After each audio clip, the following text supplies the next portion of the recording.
library period soon. Kasi po, parang kasama po yung schedule.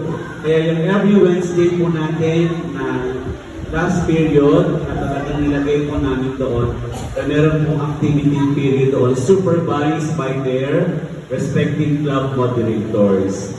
Now, kung pagdating naman po dyan sa mga practices na subject related, kung pwede naman siguro sila i-allow to have a practice here, pero hindi naman po pwede mag-beyond 6 o'clock in the evening.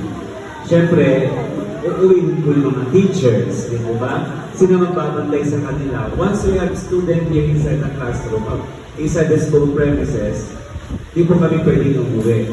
Kaya po, at saka yun din po, again, that would be under the office of Sir John Carlo, under the activity office, the students has to secure permit if they wish to have a practice here inside the school campus.